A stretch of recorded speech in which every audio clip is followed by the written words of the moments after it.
Hi folks, we're back cutting through the matrix, and yesterday I mentioned an article where the US was putting in intelligence officers for PSYOPs to learn to work with, actually to learn their trade really from mainstream media. So they were sitting in on television stations and so on to see how the public have been managed so far by your general mind manipulators and spin merchants, which is the mainstream media, which works for, of course, through their membership in the Council on Foreign Relations and the globalists. They work for the establishment, those who own and rule America. Britain is exactly the same. They even have a cabinet officer in Whitehall who really is put there. This position is always there, unelected, of course, and he makes sure that whatever government comes in follows the right track that laid down by the establishment, those who own Britain. And it's the same in the United States. There's nothing different about that at all. But the establishment will always be here. And the intelligence services, you got to remember too, back in the 50s onwards, we're getting all this futuristic training at the very high levels of a post-democratic society, a world society, internationalism, and the end of sovereignty as they blended everything together. And they had various articles out even back then, if you look in through the net and so on, where they talked about winners and losers and winners and losers. It's always about winners and losers, because that's how they see things in a Darwinian perspective. And they talk about civilizations coming and going and coming and going. And then they're always talking about, that's the masses, you see, that come and go and die off and all that kind of stuff, as you've seen down through history. And there's big, good, and profound reasons for them dying off down through history, because the elites always make sure that's what happens when they move out with their cash and their systems and money into some other area to start a new empire. However, I've mentioned before this article, I've gone through it. It's well worth reiterating it and going over it again, because it ties in with what's happening now for those who are falling, and I mean falling, for the stories put out by PSYOPs. Because you see, everyone's supposed to argue about impossibilities, like the Osama story and stuff like that. And they do. They grab a hold of it, chomp at the bits, and you're supposed to get all upset and everything else, and full of righteous indignation, which you do, of course, because it's such a farce anyway. But it takes up your time and so on. When all this is going on, it has different outcomes, even personally a different outcome. Because if you get tied up in the arguing of what you know to be ridiculous with other people, you start to feel inadequate at the end of it all, because you can't resolve anything. It's like 9/11. We all know what happened. We all saw the buildings coming down and controlled demolitions. But it doesn't matter what you know, because it's the masses who go along unconvinced. The masses are quite happy with the stories put out for them. It makes them feel better and safer that Big Brother is looking after everything. And we are run by psychological operations in reality. And this article was written by an intelligence officer back in 1997, and it touches on a few topics and to do with psychological warfare on the public. And it also mentions the new American century. And if you don't understand why we're going in the middle, we're all through the Middle East and all through the Bush regime too, going through the Middle East, you'll understand nothing about what's happening today. But they touch on it here. And this officer, and remember too, as I said before, don't forget, we've got short memories now, don't forget these officers are trained to be post-national and international and winners and losers for a dominant minority to come through, and they see themselves as part of that. And that's why in their own predictions for the next 30, 40, 50 years, and I've got them up in my archive section at cuttingthroughthematrix.com, you can go in and find them. There's one from Britain, one from the US Army, and they talk about eventually we'll get a world government. It won't last too long. It's not meant to. It's more of a putting the flag in and the laurel leaves around them, or the oak leaves around them for victory. And then they'll split up the world into major city-states as the rest of the population are dying off, obviously. So this guy, and I'll put these links up again tonight at cuttingthroughthematrix.com. And it's from the Major magazine. This is back to 1997 from the military.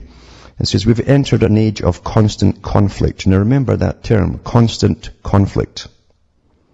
And they're already in it, remember, from the first attack on Iraq as Iraq went into Kuwait to try and get them to stop using that new horizontal oil drilling system, which they're going under into Iraqi soil and taking all the Iraqis' oil. That's why Saddam attacked them, by the way. It says we've entered an age of constant conflict. Information is at once our core commodity. Now think about that. Our core commodity and the most destabilizing factor of our time. Destabilization. Right? Until now, history has been a quest to acquire information. Today, the challenge lies in managing information. Managing information. Now, your countries have had departments of information, like Britain and so on, since World War I. All major things that are put out there go through one department. And so they want you, whatever they put out, they want you to talk about and chat about and argue about. Those of us, now listen to this terminology, those of us who can sort, digest, synthesize, and apply relevant knowledge soar, professionally, financially, politically, militarily, and socially. We, the winners, are a minority. Remember that. We, the winners, are a minority. He's talking about this class, you see. Not your country. We, the winners, are a minority.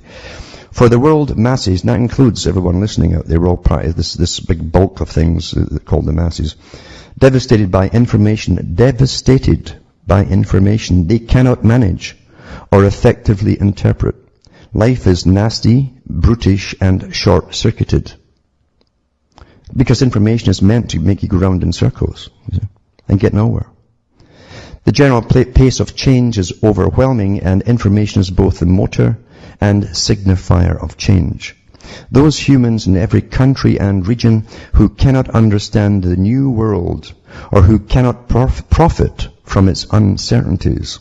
That's like all the guys in the stock market and on your food now. They've got that up in the futures. They're gambling on your food. Is it going to be a bad crop next year? And all that kind of stuff. So they know how to profit on uncertainties. Or who cannot reconcile themselves to its dynamics will become the violent enemies of their inadequate governments, of their more fortunate neighbors, and ultimately of the United States. We're entering a new American century in which we will become still wealthier. To talk about we, remember going back to we the winners are a minority, right? In which we will become still wealthier, culturally more lethal, culturally lethal. Think about that. You think you're degraded for just because it happened, evolved that way? Culturally more lethal and increasingly powerful. We will excite hatreds without precedent. We live in an age of multiple truths because all your information is managed by these characters, the guys who write this stuff. He who warns of the class of civilizations is incontestably right. Simultaneously, we shall see higher levels of constructive trafficking between civilizations than ever before. The future is bright, and it's also very dark. More men and women will enjoy health and prosperity than ever before, yet more will live in poverty or tumult, if only because of the ferocity of demographics. There will be more democracy, and this guy pretty well admits that it's a myth anyway. Democracy. That deft liberal form of imperialism, and greater popular refusal of democracy. One of the defining bifurcations of the future will be the conflict between information masters and information victims. Information victims, eh? In the past, information empowerment was largely a matter of insider and outsider, as elementary as a division of society into the literate and illiterate. While superior information, often embodied in military technology, killed throughout history, its effects tended to be politically decisive, but not personally intrusive, once the raping and pillaging were done. Technology was more apt to batter down the city gates than to change the nature of the city. The rise of the modern West broke the pattern. Whether speaking of the dispossessions and dislocations caused in Europe throughout the introduction of machine-driven production, or elsewhere by the great age of European imperialism, an explosion of disorientating information intruded even further into broader structures of everyday life. Historically, ignorance was bliss. Today, ignorance is no longer possible, only error. So a lot of those folks who think they're actually educated and they're up on things because they're following all the stuff that these disinfo merchants put out. The PSYOPs operators, you're actually in error. And they're laughing at you when you fall for it. And he says, the contemporary expansion of available information is immeasurable, uncontainable, and destructive to individuals and entire cultures, unable to master it. The radical fundamentalist, the bomber in Jerusalem or Oklahoma City, the moral terrorist on the right, or the dictatorial multiculturalist on the left, are all brothers and sisters, all threatened by change, terrified of the future, and alienated by information they cannot reconcile with their lives or ambitions. They ache to return to a golden age that never existed, or to create a paradise of their own restrictive design. They no longer understand the world, and their fear is volatile. Information destroys traditional jobs and traditional cultures. It seduces, betrays, yet remains invulnerable. How can you counterattack the information others have turned upon you? There's no effective option other than competitive performance. And you can't afford competitive performance because you got to have the truth to start with as well. For those individuals and cultures that cannot join or compete with their information empire, there is only inevitable failure. Of note, the internet is the techno-capable, disaffected, what the United Nations is to marginal states. So you start with internet is basically a tool for them. It gives an illusion of empowerment and community, it says. Back with more after this.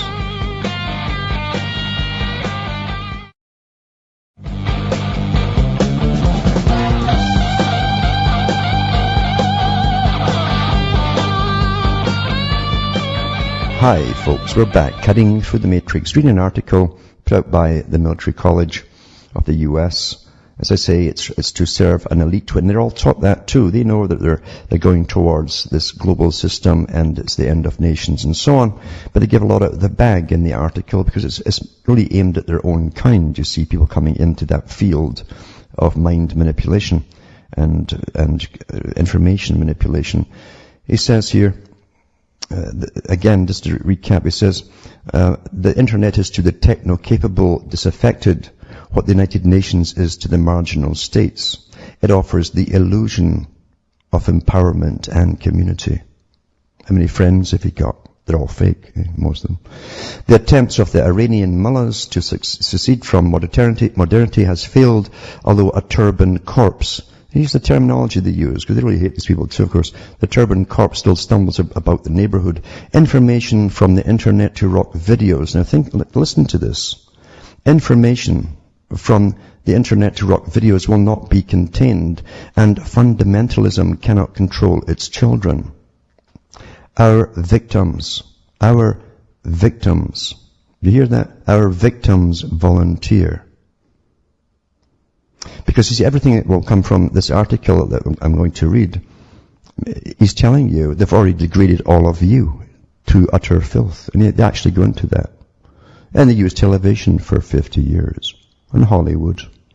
And specialists in degrading cultures.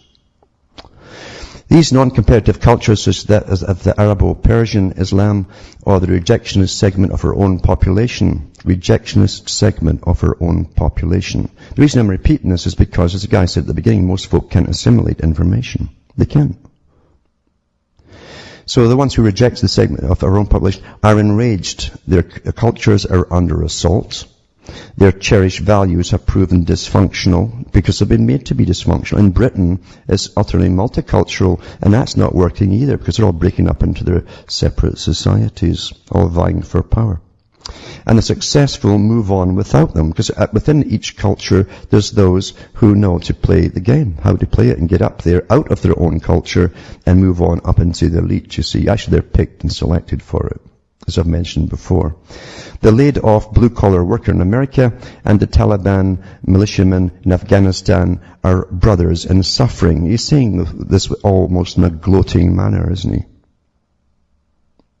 It is a truism that throughout much of the 20th century, the income gap between top and bottom narrowed, whether we speak of individual countries or in some cases continents. Further, individuals or countries could make it on sheer muscle power and the will to apply it. You could work harder than your neighbour and win in the marketplace. There was a rough justice in it, and it offered near ecumenical hope. That model is dead. Today, there's a growing excess of muscle power in an age of labour-saving machines and methods. In our own country, we have seen blue-collar unions move from centre stage to near irrelevance. The trend will not reverse. At the same time, expectations have increased dramatically. There's a global sense of promises broken, of lies told. Individuals on much of the planet believe they have played by the rules laid down for them.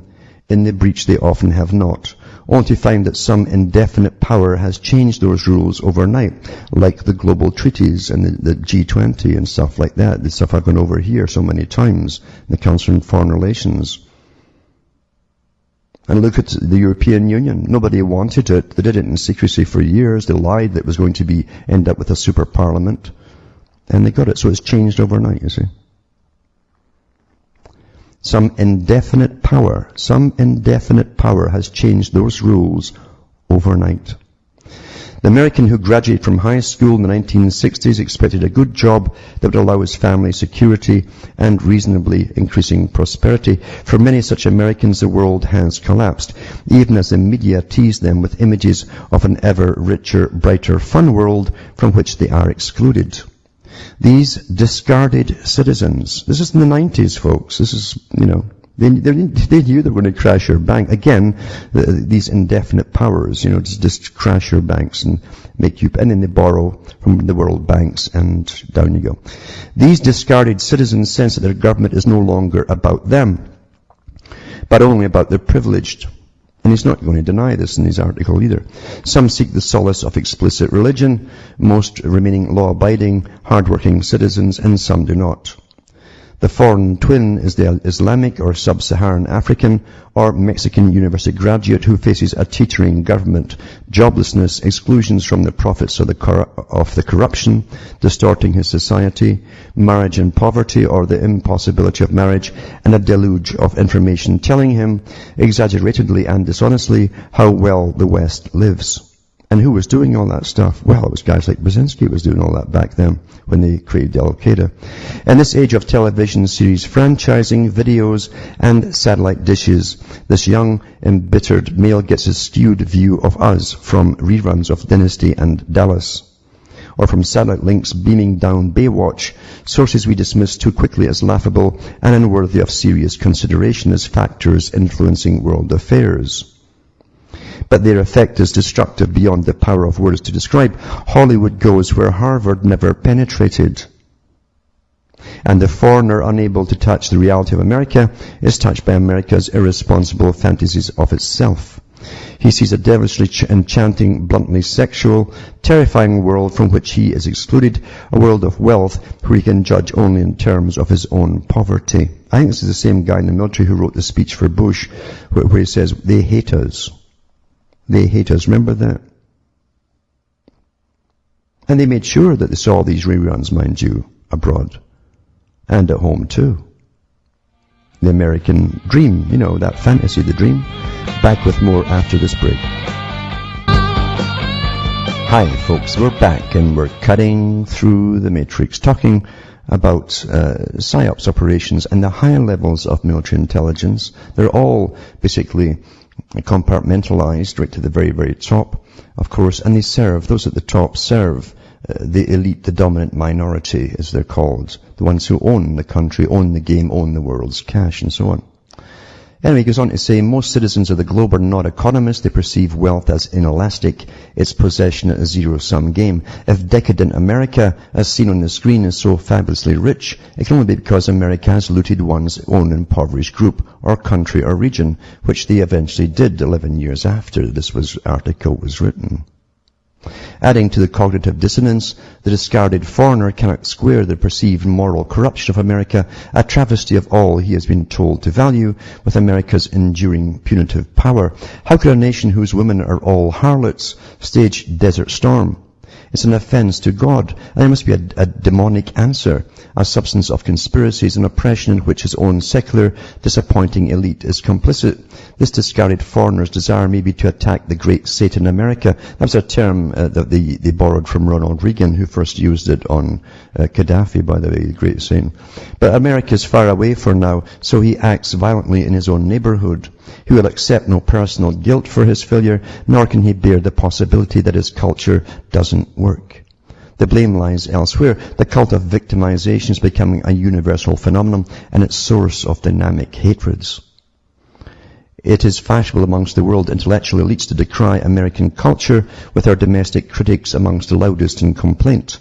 But traditional intellectual elites are of shrinking relevance, replaced by cognitive practical elites. This is what they call them, by the way. Cognitive practical elites. They train them and put them out for you to follow. Figures such as Bill Gates, Steven Spielberg, Madonna, or our most successful politicians. Human beings who can recognize or create popular appetites. Recognize or create popular appetites, see? Recreating themselves as necessary. Contemporary American culture is the most powerful in history and the most destructive of competitor cultures. The most destructive of competitor cultures. While some other cultures, such as those of East Asia, appear strong enough to survive the onslaught by adaptive behaviors, most are not. The genius, the secret weapon of American culture is the essence the elites despise. Ours is the first genuine people's culture, really. It stresses comfort and convenience, ease, and it generates pleasures for the masses. We are Karl Marx's dream and his nightmare. This is what they teach them at the higher levels. Secular and religious revolutionaries in our century have made the identical mistake, imagining that the workers of the world or the faithful just can't wait to go home at night to study Marx or the Quran, while Joe Sixpack, Ivan Tipchini, and Al Kuwait would rather Baywatch. America has figured it out, and we are brilliant at operationalizing our knowledge, and our cultural power will hinder even those cultures we do not undermine. So the job is to undermine all cultures, and see, they started on America itself and finished with America. There is no peer competitor in the cultural or military department. Our cultural empire has the addicted men and women everywhere clamoring for more, and they pay for the privilege of their disillusionment. American culture is criticized for its impermanence, its disposable products, but herein lies its strength. All previous cultures sought ideal achievements which, once reached, might endure in static perfection. American culture is not about the end, but the means, the dynamic process that creates, destroys, and creates anew. If our works are transient, then so are life's greatest gifts, such as passion, beauty, the quality of light on a winter afternoon, even life itself. American culture is alive. But who creates it all? There's a culture industry, isn't there? This vividness, this vitality is reflected in our military. We do not expect to achieve ultimate solutions, only constant improvements. All previous cultures, general and military, have sought to achieve an ideal form of life and then fix it in cement. Americans in and out of uniform have always embraced change, though many individuals have not. Remember, change is good. That was a slogan for Obama. This is before Obama came along. And their conservationism or conservatism has acted as a healthy brake on our national excesses. American culture is the culture of the unafraid. Ours is also the first culture that aims to include rather than exclude. The films most despised by the intellectual elite, those that feature extreme violence, and to the victors the spoils, sex, are our most popular cultural weapon. And it works, of course. And how they know it works is because, you see, they used it on you and your parents before you. That's why. Works perfectly well. Bought or bootlegged nearly everywhere, American action films, often in dreadful copies, are available from the Upper Amazon to Mandalay. They're even more popular than our music because they're easier to understand. The action films of a Stallone or Schwarzenegger or Chuck Norris rely on visual narratives that do not require dialogue for a basic understanding. They deal at the level of universal myth, of pretext, celebrating the most fundamental impulses, although we have yet to produce a film as violent and cruel as the Iliad. They feature a hero, a villain, a woman to be defended or won, and violence and sex. Complain until doomsday, it sells. The enduring popularity abroad of the shop-worn Rambo series tells us far more about humanity than does a library full of scholarly analysis. When we speak of global information revolution, the effect of video images is more immediate and intense than that of computers. Image trumps text in the mass psyche, and computers remain a textual outgrowth demanding high-order skills. Computers demarcate the domain of the privileged. We use technology to expand our wealth, power, and opportunities. The rest get high on pop culture. If religion is the opiate of the people, video is their crack cocaine. When we and they collide, they shock us with violence, but statistically, we win. As more and more human beings are overwhelmed by information or dispossessed by the effects of information-based technologies, there will be more violence. See, they already went through taking away your privacy even before this was written in the 90s. And they knew that would cause violence down the road, as eventually you get forced into more and more of it. And you become just a cow that's owned by a master. As work becomes more cerebral, those who fail to find a place will respond by rejecting reason. We will see countries and continents divide between rich and poor in a reversal of the 20th century economic trends. Developing countries will not be able to depend on physical production industries because there will always be another country willing to work cheaper. And of course, these boys will make sure of that. The have-nots will hate and strive to attack the haves. And we in the United States will continue to be perceived as the ultimate haves. Not anymore. States will struggle for advantage or revenge as the societies boil. Beyond traditional crime, terrorism will be the most common form of violence. This is in the 90s. Terrorism will be the most common form of violence because they already saw the century of change by bringing in terrorism. They needed it to bring in all the information age spy on you. But transnational criminality, civil strife, secessions, border conflicts, and conventional wars will continue to plague the world. See, they already had their whole plan for the New American Century published when this guy wrote this one. And every country in the Middle East, they would take it out right across to Asia. And it says, albeit with a lesser conflict statistically dominant, in defense of its interest, its citizens, its allies, or its clients, interesting term, private armies and stuff. The United States will be required to intervene in some of these contests. We will win militarily wherever we have the guts for it. They can't lose. It's the biggest military in the world, and most mechanical too, and technological.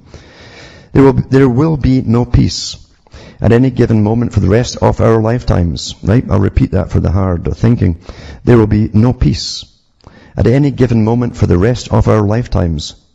There will be multiple conflicts in mutating forms around the globe. Violent conflict will dominate the headlines, but cultural and economic struggles will be steadier and ultimately more decisive. The de facto role of the U.S. Armed Forces will be to keep the world safe for our economy. And remember, he's talking on behalf of a small minority. He says we, who are a small minority, not the masses. Safe for our economy and open to our cultural assault. Open to our cultural assault. Think about it. To those ends, we will do a fair amount of killing. We are building an information-based military to do that killing.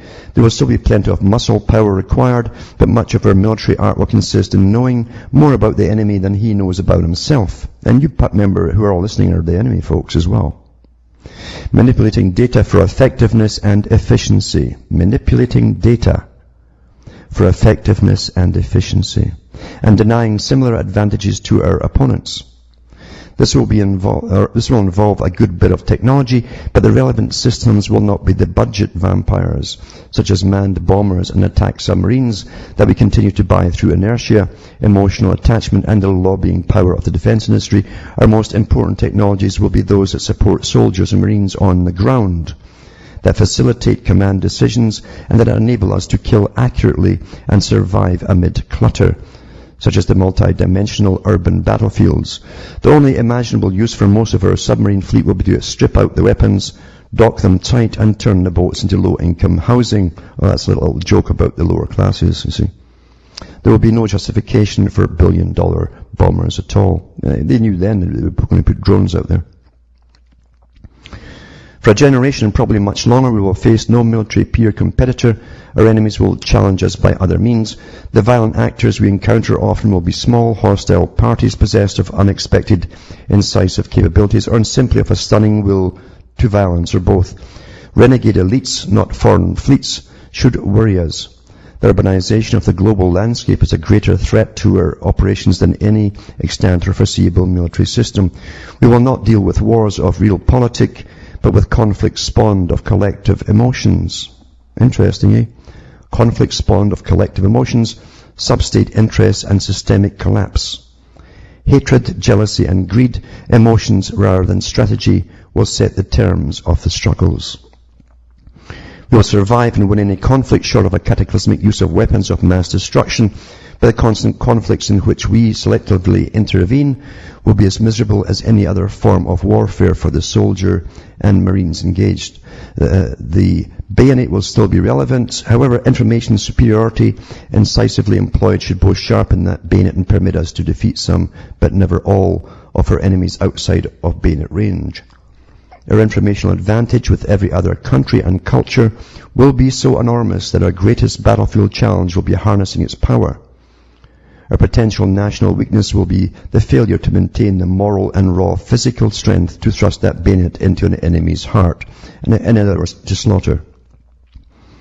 Pilots and skippers as well as defense executives demand threat models that portray country X or Y as overtaking the military capability of the United States in 10 to 20 years. Forget it. Our military power is culturally based. Our military power is culturally based. They've risen a whole army up, a whole generation up on Xboxes and so on to kill. They cannot rival us without becoming us. Wise competitors will not even attempt to defeat us on our terms. Rather, they will seek to shift the playing field away from military confrontations or turn to terrorism and non-traditional forms of assault on our national integrity. Only the foolish will fight fair.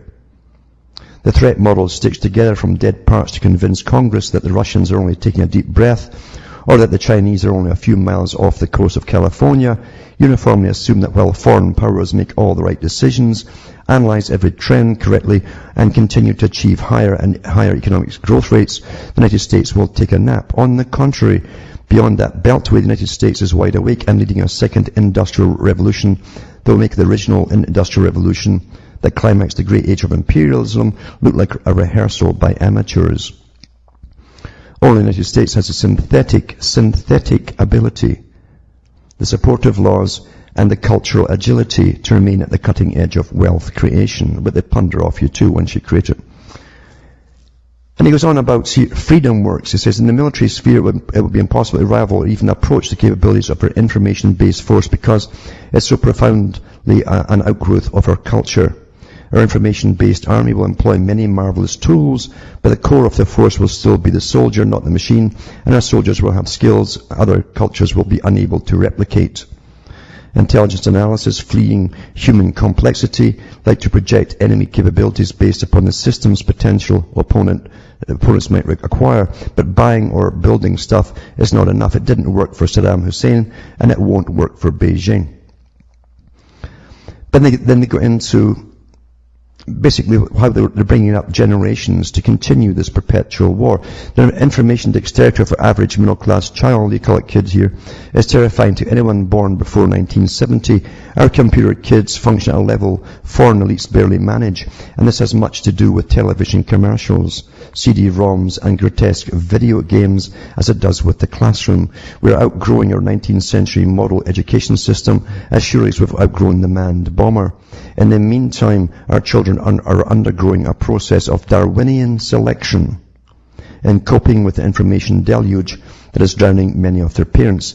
These children are going to make mean techno warriors. We just have to make sure they can do push-ups too, as is a wee joke there. Because you see, they've trained the generations in advance for this time. I've always told you, you're living through a script. Every generation is. They plan 100 years ahead and more. He says that there's a useful German expression, the lag of war, immer so ernst. He says that translates very freely as the sky has always been falling. Despite our relish of fears and complaints, we live in the most powerful, robust culture on earth. Its discontinuities and contradictions are often its strengths. We're incapable of 5-year plans, and it is a savaging grace. Our fluidity in consumption technology on the battlefield is a strength our nearest competitors cannot approach. We move fast, and at our military best, we become Nathan Bedford Forrest riding a microchip. But then they go into 2015 and beyond. He says we will be receiving systems into our inventory that will be no more relevant than Sherman tanks and prop-driven bombers would be today. We're not providing for tomorrow's military, we are paralyzing it. We will have the most human agile force on earth, and we're doing our best to shut it inside a technological straitjacket. And then they go on about the hierarchical structures and so on, and how they'll keep managing information and getting more and more high-tech weaponry out there, etc., etc., etc., and keep training the children to walk out of school right into the uniform. And they'll manage, of course, the propaganda for the child all through his life. And then, of course, they go into the debasement, how they'll debase all other cultures and so on with their techniques through managing culture creation, debasement, and so on.